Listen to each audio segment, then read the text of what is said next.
Okay. Good afternoon, everyone. My name is Angela Tovar, and I am the very proud Chief Sustainability Officer for the City of Chicago.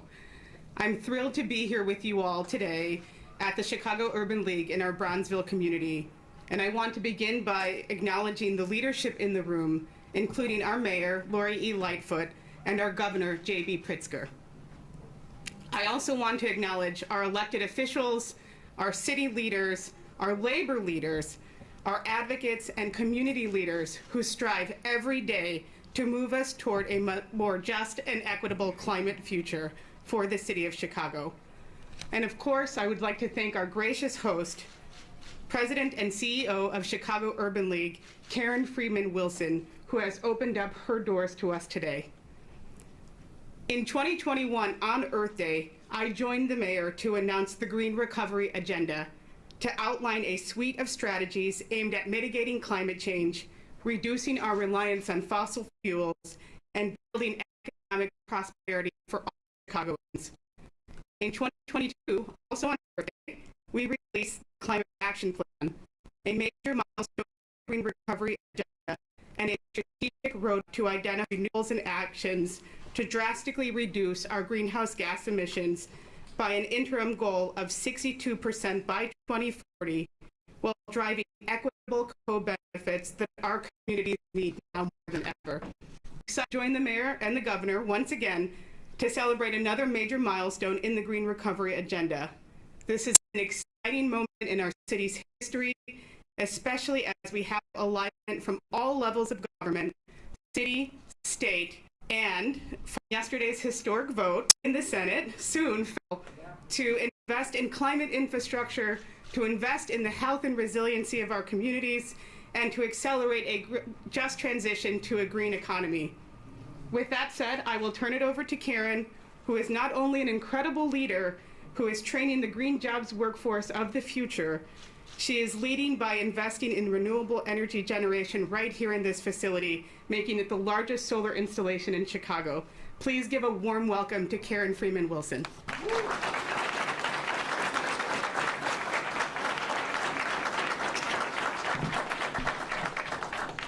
Good afternoon. I saw the video, and you know, the mayor and governor and I had agreed to go up on the roof, but the risk managers in the room were objecting to that, so here we are with a video.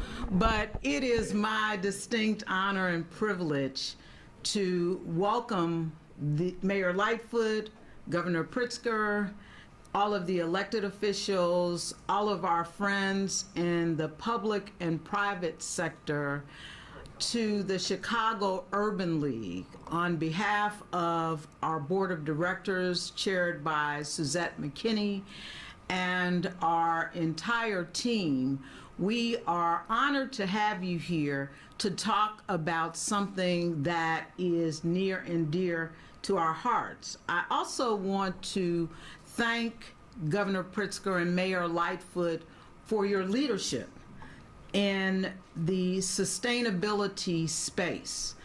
You know, as we looked to come back from a global pandemic and think about our built environment in a different way, we were also doing some remodeling at the Chicago Urban League. And in talking to our team, we thought that as we looked at what we might do differently and how we might lead by example, and as we listened to our colleague Andrew Wells, who had been talking about environmental sustainability long before I got here, we saw this opportunity. We did not see it from the perspective of installing solar panels on the building, on the rooftop, and in our parking lot, but we also saw the installation of solar panels, of electric charging stations as the wave of the future. And let's be real, this area environmental sustainability has largely been a space occupied by white people. And but we wanted to be different, but we didn't want to talk differently. We wanted to demonstrate that difference. And so we are happy to welcome you all here today. We are also excited that our leaders are here to talk about something that has typically not been talked about in our neighborhood, because we also know that under the heading of environmental sustainability is environmental justice. And for over 106 years, the Urban League has been leading in justice for Black people. Welcome, and with that, it gives me great pleasure to introduce someone who has been leading our city with equity and justice, Mayor Lori Lightfoot.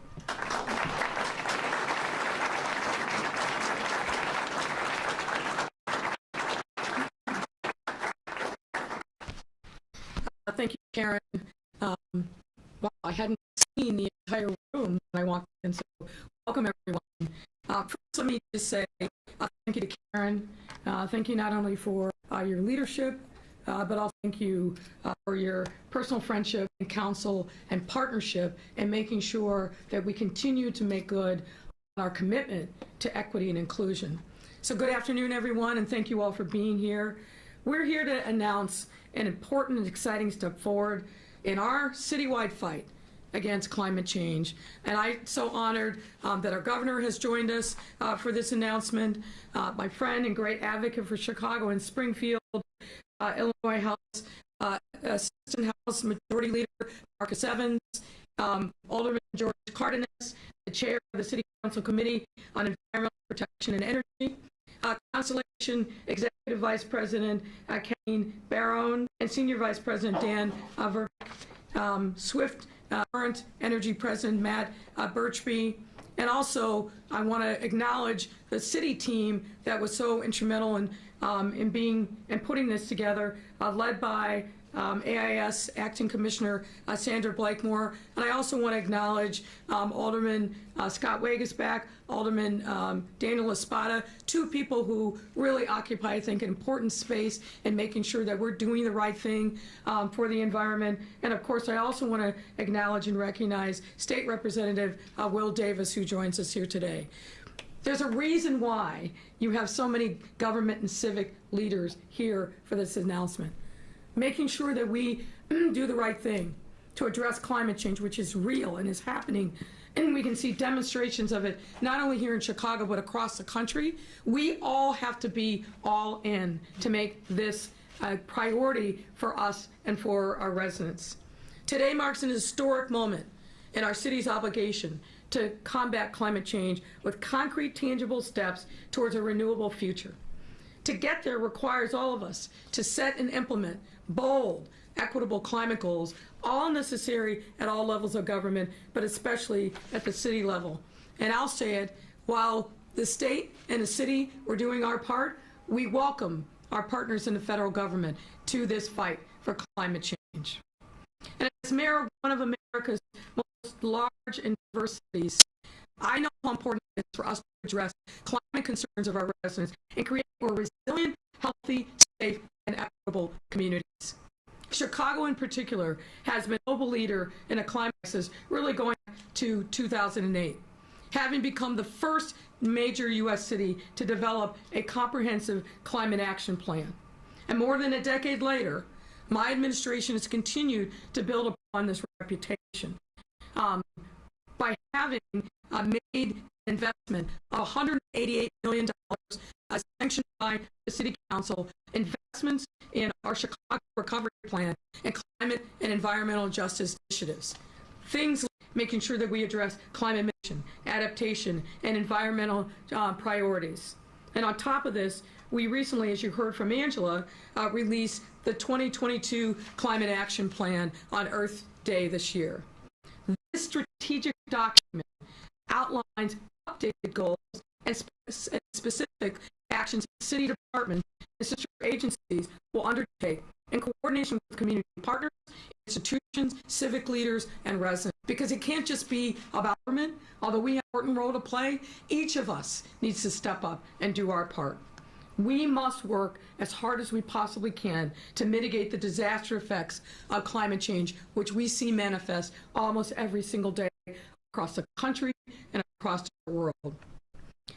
We also need to bring the benefits of a thriving green economy to all of our 77 communities.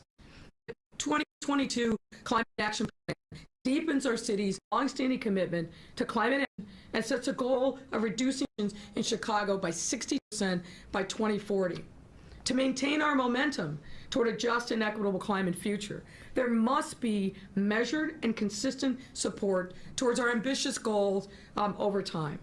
And today, ladies and gentlemen, we are here to celebrate a major step forward in making these goals a reality. I am proud to announce that the City of Chicago has signed an agreement with retail electricity supplier Constellation in collaboration with Swift Current Energy to purchase renewable energy for all city facilities and operations by 2025. And let me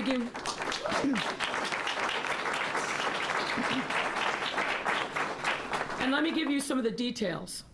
This new agreement, which includes supplying Chicago with about 300 megawatts of new Illinois solar power, enough to power, for example, our largest consumers of electricity, institutions like O'Hare, Midway, and our water pumping stations.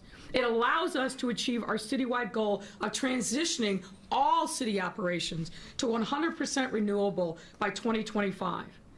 And the remainder of city energy use, the city has purchased renewable energy credits and will also invest in transformative, locally generated energy projects over time. This includes opportunities, for example, like the Library Power Project, which will provide 10 primarily south and west side libraries with energy-saving upgrades and rooftop solar panels starting as soon as this year.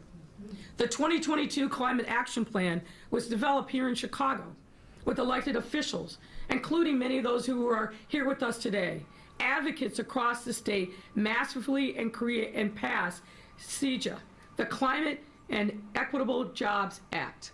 And we have to thank the governor for his leadership on this issue. We have to thank our members of the General Assembly, because this has opened up opportunities for us that otherwise would never have existed. So, Governor, on behalf of the residents of the city, thank you so very much for that.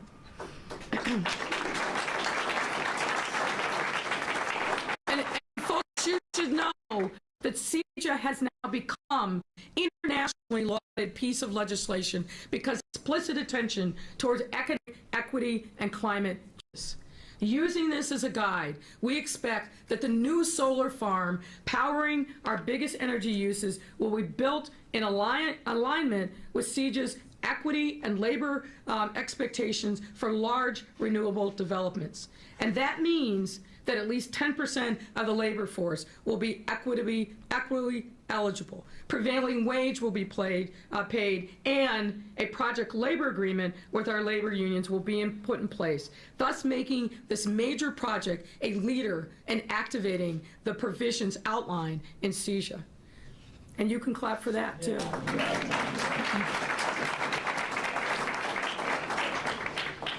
And our commitment to make sure that these requirements are manifest will be shown in a monthly meeting with our contractor and the project developer and our team to make sure that these labor requirements are in fact met, and identify further opportunities for Chicago's labor force and investments that reduce our energy load. As our Chief Equity Officer, Candace Moore, likes to say, equity is muscle. And what that means is, without attention and change and building muscle, we cannot produce lasting, equitable change in our systems.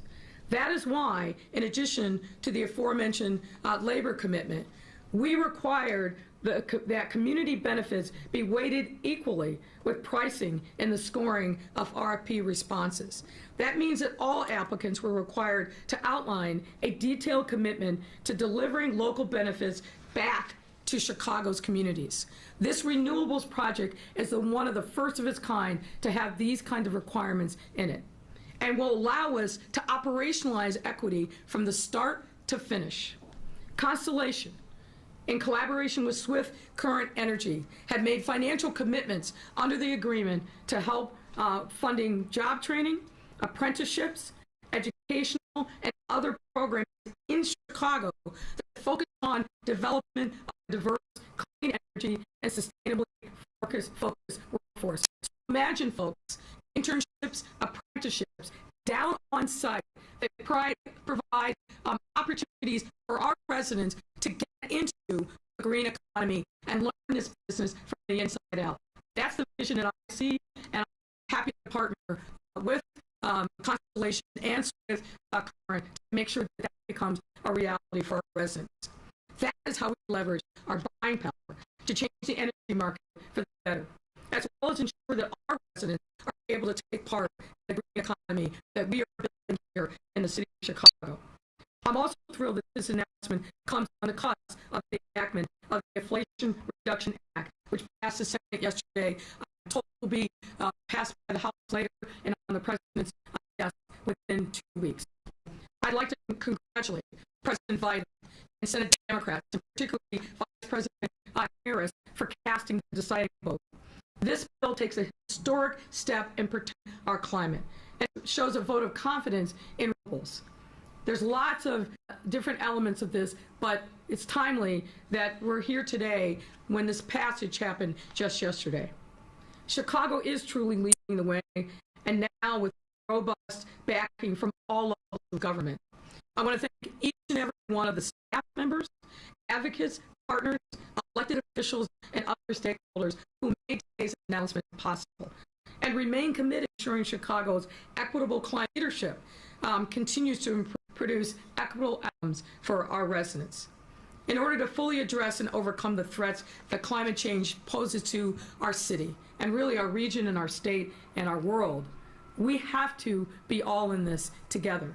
We have to make sure that we collaborate and that we're not afraid to go where we know we need to go, even if it's difficult, even if it may seem politically infeasible. What we need is to develop is bold and ambitious ideas. And with no further ado, I want to bring our governor to the podium, who has led us in bold and ambitious ideas, particularly through his leadership on the seizure bill. Governor?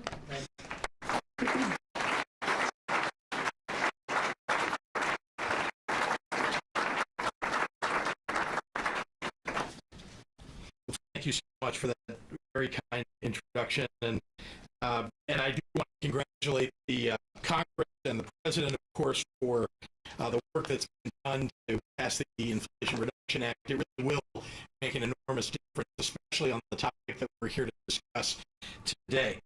I want to bid good afternoon to everyone here. Good afternoon. I want to express my gratitude to Karen Wilson and, of course, to the Chicago Urban League for hosting us today and being a leader on this topic. And, of course, I want to thank Mayor Lori Lightfoot for the kind introduction, but also especially for your continuing commitment to clean energy and to fighting for climate justice and fighting against climate change. This is an enormously positive development that we're here about today for the residents of Chicago and for the of Illinois, and I really am thrilled to be here with local and state leaders, some of whom were engaged in the very beginnings of the Climate and Equitable Jobs Act. Such a terrific development for us in the state, and also I want to say that our new power supply contract is one that is a model for other cities, and particularly for other cities across the state of Illinois. You're really making clean energy the standard for buildings and for residents throughout our city. In the next few months, we will begin construction on the largest utility-scale solar generation facility in Illinois' history, creating nearly 1,000 new jobs. And by 2025, hundreds of thousands of Chicagoans will get their energy needs met by an entirely renewable energy source. It's momentous, and it's happening because of the foresight of the mayor and because Illinois is a leader in the clean energy revolution. In this state, we take seriously the looming threats of the climate crisis. We aren't sitting around waiting to see what happens. We're taking tangible, preventative action to fight climate change by creating a more sustainable and environmentally conscious future for all Illinoisans. It's why last year, when I signed the Climate and Equitable Jobs Act, it was a long-term transformative plan to transition to clean energy production while preparing our workforce and communities for the jobs that it's creating. Illinois became the first state in the Midwest to commit to 100% clean energy by 2050, and that's an ambitious goal. And we have another one, and that's to put 1 million electric vehicles on the road by 2030.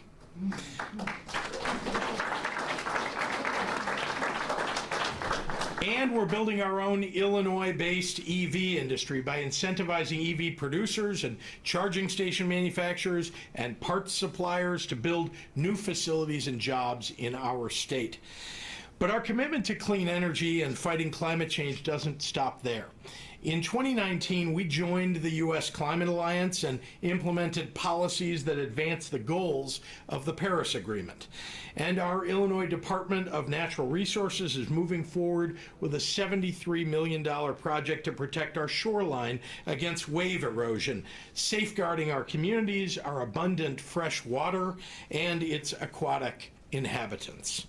Throughout it all, our people are what we put at the heart of our efforts to fight climate change. Our Climate and Equitable Jobs Act has the strongest ever ethics requirements, rooting out the corruption of the past. And we've required all utility-scale wind and solar projects to give workers the protection and compensation they deserve with a project agreement. Today, 100% renewable energy project that we're talking about is rooted in values of equity and diversity. We created the Clean Jobs Workforce Program to ensure members of underrepresented communities have the training, the resources, and the support to enter the clean energy sector. Funding is being dispersed to Chicago-based clean energy diverse workforce programs. In addition, Chicago organizations receive community climate infrastructure grants so that all of our neighborhoods have access to the next generation of energy sourcing. Again, I want to thank Mayor Lightfoot, our Chief Sustainability Officer here in the city of Tovar, Karen Freeman-Wilson, Representatives Marcus Evans and Will Davis, Alderman George Cardenas, and Sangamon County Board Chair Andy Van Meter. I want to thank you for being here today, Andy. Where are you, by the way? I haven't seen your... He's not here, wasn't able to make. Okay, well, he was on his way here anyway. And it's because it's in his county that much of this energy will be produced. And he really is very proud of the developments that are happening there. So to Kathleen Barone and the Constellation New Energy team, as well as Matt Birchby and the rest of the Swift Current Energy team, thank you for your partnership in this endeavor. Here's to a cleaner and more sustainable Illinois. And with that, it's my distinct pleasure to introduce Kathleen Barone from Constellation Energy.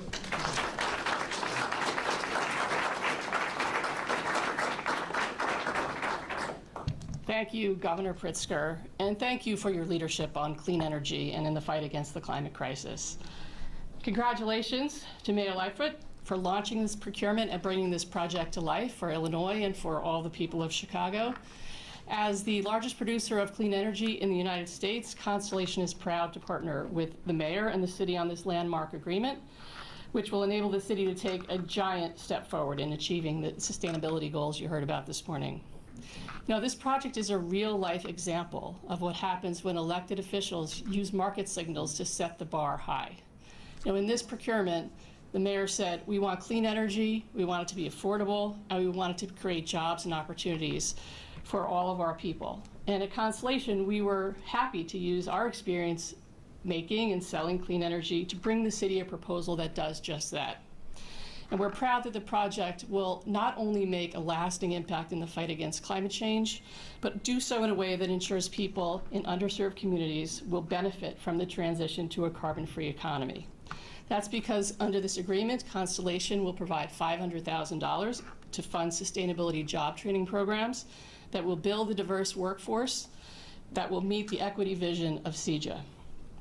So as you've heard, today is a day of celebration.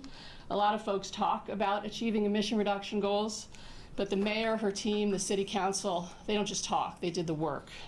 And the result is the largest solar installation in Illinois, a historic community benefits agreement, new capacity on the grid, which we need, and a lot less pollution in the air. When we launched a new company in February, Constellation set an internal goal to generate all of our electricity from carbon-free sources by 2040. And that's important. But what's more important is the work we can do with our customers, including the city of Chicago, to help them reach their sustainability goals. So Mayor Lightfoot, thank you for the opportunity to partner with you and for all the hard work of your team getting to today.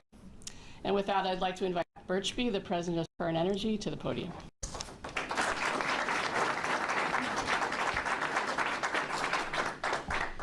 Well, thank you very much, Kathleen. Appreciate that introduction. And thank you, Mayor and Governor, for attending today. We're very excited to be here. I'm Matt Birchby, president and co-founder of Swift Current Energy, the owner and long-term developer, feels long-term at this point, of Double Black Diamond, the largest solar project planned in Illinois. At Swift Current Energy, we have a deep connection to the state of Illinois. We've developed 3 wind farms to date that are now operating, generating clean energy throughout the state. And we're very excited to be moving forward here with Double Black Diamond at 593 megawatts, the largest solar project to be built in Illinois. A project like this couldn't happen without partners. It's been the partnership of the city of Chicago, Constellation, as well as our host communities, Morgan, Sangamon counties, that allowed us to get here to this date and will allow each party to be successful as we move forward. I want to thank everyone for being here today, and we look forward to seeing you all this fall at a ribbon cutting at Double Black Diamond.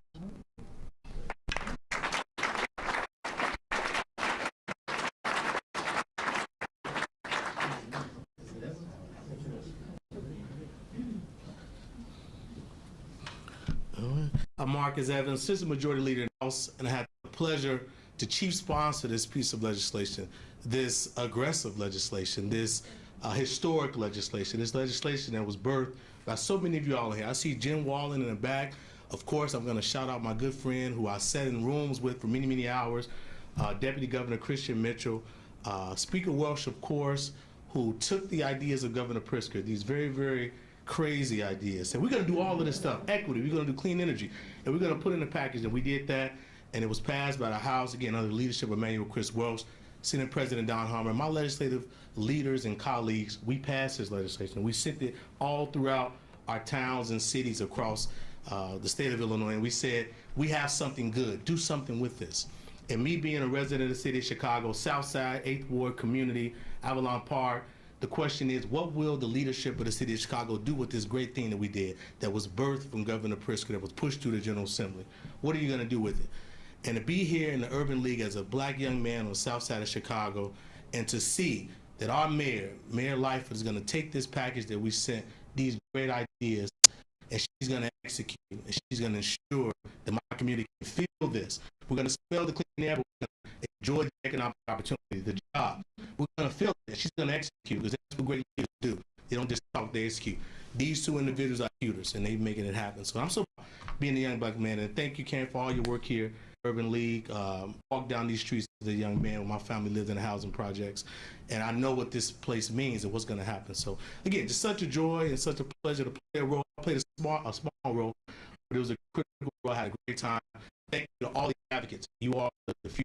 Governor Pritzker, your work was phenomenal on this. And to feel the energy. So next up, I'm going to bring up one of the folks who's going to work with the mayor to execute this. Again, she has a great city council. They're going to work with her to execute this thing for the residents of the city of Chicago. Alderman George Cardenas, come on, 12th Ward.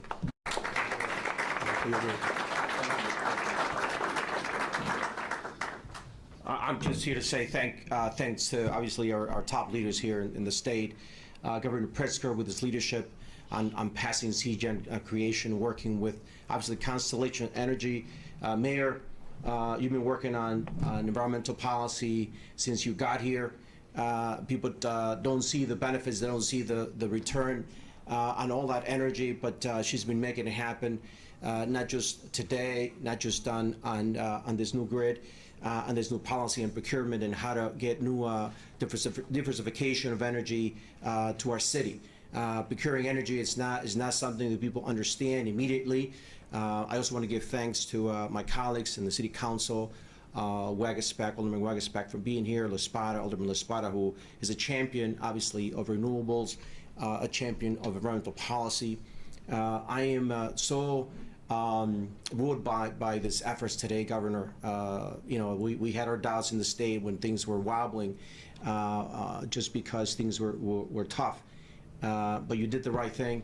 The mayor is now going to execute, and the city's going to benefit from all the efforts. Minority communities should benefit tremendously from this. The Urban League's going to make sure that happens. The job creation from this legislation and this initiative should benefit the most vulnerable communities in this city and this state. And that's what I'm most proud of today, being here in front of you. As a minority, as a Mexican American, representing the southwest part of Chicago, knowing that the system works, that our future is bright, it makes me happy. It makes me happy to work with the leaders from the state that made it happen and brought it home today. Thank you.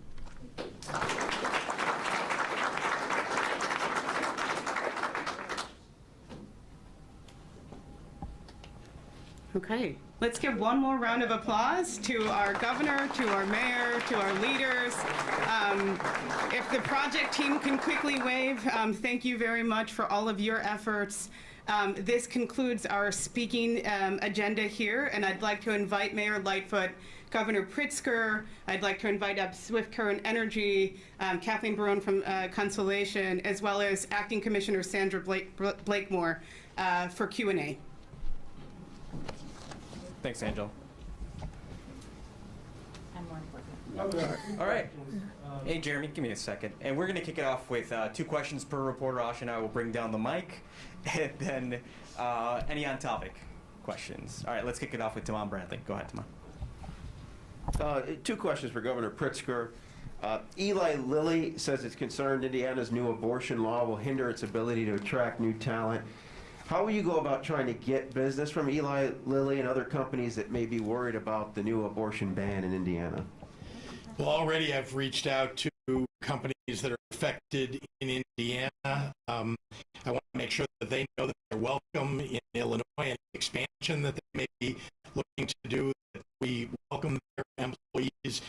We treat workers here well, and variably we protect their individual rights, their families' rights. And so we encourage those companies to consider expansion of job opportunities right here in this state. We're an island, an oasis in the Midwest, and so the states around us and states even further that live with governments that are trying to take away people's rights should know that Illinois and Chicago are welcoming. This morning, Darren Bay linked you, Mayor Lightfoot, Kim Fox, calling you the 3 musketeers of crime. SPIL has boosted funding for law enforcement training and equipment. When you ran 4 years ago, the Illinois FOP endorsed you. This time, Bailey says they're going to back Kim. What happened? What do you think you lost the support of the Illinois FOP? Well, I would say that Darren Bailey isn't good for police officers. Darren Bailey voted against the expansion of state police. I proposed that, and we got hundreds of new police officers on the street, our troopers. We added forensic scientists and new crime labs my opponent, Darren Bailey, voted against that. He also voted against saving police pensions, billions of dollars, by voting against police pension consolidation. And that's something that I proposed and got passed. So Darren Bailey is terrible for police and for public safety, and doesn't deserve the support of police officers on the street. Sam Charles. Governor Pritzker, in the last 10 years, more than 24 bills have been introduced in the state legislature to ban assault weapons, yet none have passed and many have died in committee. What is to explain the failure of state leaders to pass an assault weapons ban in Illinois? It's a great question. There is still the powerful Illinois State Rifle Association, which is a subset of the National Rifle Association, that's had a lot of influence over many years. I believe we are in a position to overcome that obstacle and to get an assault weapons ban in our state. I certainly am pushing for it. I think we should have one on the federal level. I think we saw in Highland Park where there were just terrible tragedies that occurred on July 4th, that even when you have an assault weapons ban in one city, it doesn't keep people from bringing those assault weapons from other cities. And high-capacity magazines were also banned in Highland Park, and yet those were brought in from yet another city. So we need to pass it for the state, but we really need a national ban. Jeremy. Hey, Governor, just two quick things. Do you have any reaction to the news about the federal investigation involving State Senator L.G. Sims, and whether going into this election for you, this builds on a perception of Illinois politicians being corrupt? Well, as you know, I am committed to durable ethics reform, and in fact, the federal court affirmed that on Friday when they ruled on the Shackman decree for the state of Illinois.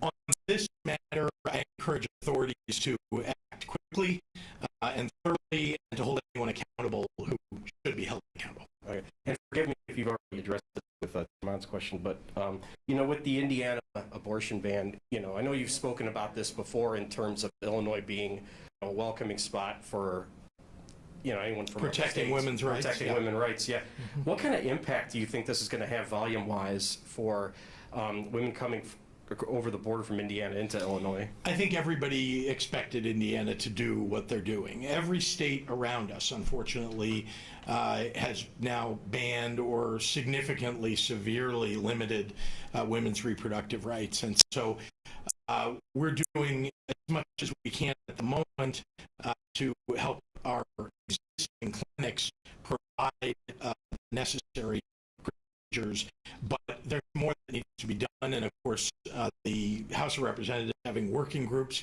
looking at all ways in which we can expand capacity. Importantly, I think all learned during the worst parts of the COVID-19 pandemic, the term capacity doesn't just mean space.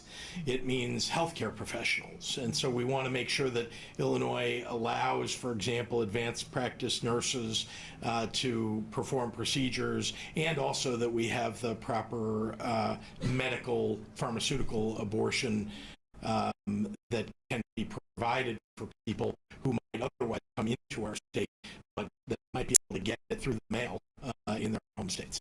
Thanks, Governor. Mary Ann. I wondered if you might want to weigh in as well on Eli Lilly and other Indiana businesses. Sure. As you probably recall, really starting earlier this year, as we started to see kind of a wave of, I would say, anti-democratic legislation being passed, and particularly by Southern states, we reached out to 100 companies and invited them to take a look at Chicago in particular, because we know that many of these companies have very broad anti-discrimination inclusion policies that don't match up with their location in states like Texas, Florida, and other southern states. Regarding Eli Lilly, we, like the governor, have reached out, extended our hand. I hope that we're going to be in deep conversation with them and other Indiana-based companies. Look, the bottom line is this: Chicago will always be a city that stands for justice for all. Chicago's always going to be a city that respects women and their decisions and making sure that we and they all have access to reproductive health care because it makes sense. It is the right thing to do. I think as these companies start to weigh their interests, and in particular, if they truly value their employees, it's not enough to say, pay for you to travel somewhere else, because what we are seeing is a race to the bottom by these governors who think that pandering to the basis elements of their party is a way to make themselves popular, the way to get campaign donations, the way to burn their credentials for 2024 election fight. But they're doing it at the expense of women, of people of color, of people from the LGBTQ community. When we see that they're going after trans children, there's no depth to which these folks will not see. And I think that what we're hearing, certainly what we're seeing, is employees at these companies saying, count me out. I do not want to work, I do not want to live in a state that doesn't value me and doesn't value my rights. So I think there's tremendous opportunity for the state of Illinois and importantly for the city of Chicago for us to reach out and continue that outreach to businesses to say, here in this city and this state, you are welcome, your employees are welcome, and we respect your rights.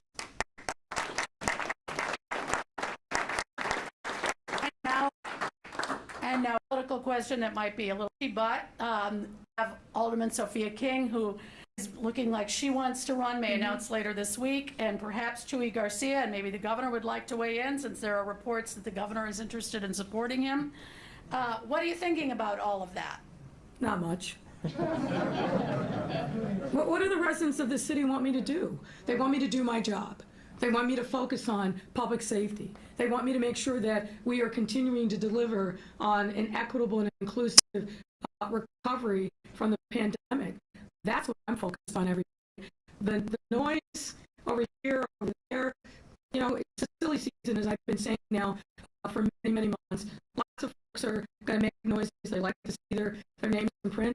But what I'm doing every day is doing the job that the voters elected me to do, and that I feel confident if I continue to execute, I'm going to get 4 more years to continue the work. If I may add just to that answer, first of all, rumor that you keep repeating about Chuy Garcia, absolutely untrue. Absolutely untrue. Happy to take a question from Craig Wall. Well, Governor, while you're up there, just one other thing we heard from Darren Bailey today. He said the question that he would want to be asking voters is, do you feel safer than 4 years ago? And has your quality of life gotten better over the last 4 years? He said the answer is a pretty quick no. Do you think voters are going to be agreeing with him or respond to that? I think voters have seen that Darren Bailey is a hypocrite, that when he said he is pro-public safety and then votes against expanding our crime labs, votes against adding police, votes against us being able to solve crimes quickly, that he is not somebody who actually has public safety in mind. He's a hypocrite on so many things. He's somebody who thinks that that abortion is a greater tragedy than the Holocaust. He doesn't deserve to be thought of in the leadership of our state, and he's somebody who doesn't understand what it takes to lead through difficult times. We've had a very, very challenging 2.5 years fighting through a deadly global pandemic, which, by the way, he told people mostly to ignore, and as a result of that, thousands more than live. If we can follow up with the awkward questions for 200 to the mayor. But let me just jump in on that last question regarding Darren Bailey. And Governor, you'll get a kick out of this. I've met the guy twice.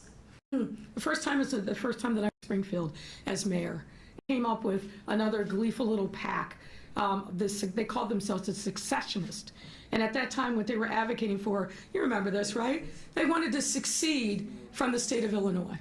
So does that tell you that that's a guy that wants to actually lead this great state? No. The second time I met him was in the House Republican caucus, where he aggressively, literally came up to confront me because he said, quote unquote, I don't like the way you talk about my president. He was talking about President Trump. To which I said, I don't like the way your president is talking about my city. And if he continues to, I'm going to keep calling him out every single day. So here's a guy that the day after the primary said, I want to meet with Mayor Lightfoot. And then today, when he gets the FOP endorsement, is fire and brimstone about how terrible Chicago is. Well, which Darren Bailey is showing up? Right? It's not a person who, by the way, educates himself about anything related to the city of Chicago. Newsflash, Darren, homicides down 16%, shootings down 20%, and we are going to do better this year. Newsflash, Darren Bailey, you want to be the governor of the state, but you continue to hack and denigrate. It's 50%, 60% of the state economy, and if you add in Chicagoland, it's about 80%. So the politics of division and dystopia, which he keeps swinging towards, depending on which base he's pandering to, they don't match up with the realities on the ground in our city, and I think they match up with the reality on the ground in cities across the state and the progress that we've made coming out of the pandemic, precisely because of our leadership, the governor's leadership, and the leadership of mayors across the state. But also, what you see is a guy who, depending on what camera's in front of him, what audience he's in front of, is going to say and do anything to pander to that crowd. So his Republican right-wing money is drying up. So now suddenly moving away from, I want to meet with the mayor and talk to her, to, this is a hellhole and we've got to throw all the bums out. This person, no how deserves taken seriously, and he certainly doesn't deserve anyone's vote to be governor of the state. We have a governor that's leading us, and he's standing right here. His name is J.B. Pritzker.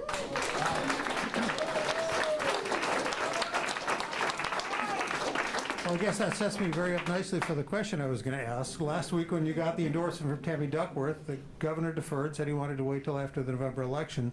Have you had any discussions with the governor since then about seeking his endorsement, and do you expect to get one? Well, obviously my conversations with the governor about things that are political, if we decide we're going to reveal them, we'll reveal them. But what both of us are focused on, and what I know I'm focused on, is what I said before. The people of the city elected me to do a job, which is to lead through adversity, to lead through challenging times, to make sure that we are focused on bringing everybody to the table, economic development to every neighborhood. And that's precisely what I've done for the last 3.5 years. And that's what I'm going to do going into this election and winning and victoriously next year. So that's what I'm going to be focused on. The noise is going to come. You guys, I understand, are doing your job. You're going to continue to ask me questions about this one, that one, the other thing. What we need to focus on and what our residents deserve is leadership that cares about them, that's making sure that we're reflecting the realities of their lived experience in everything we do every single day. That's the lane that I'm running in. That's where I'm going to stay. Thanks, Mayor. That's a wrap.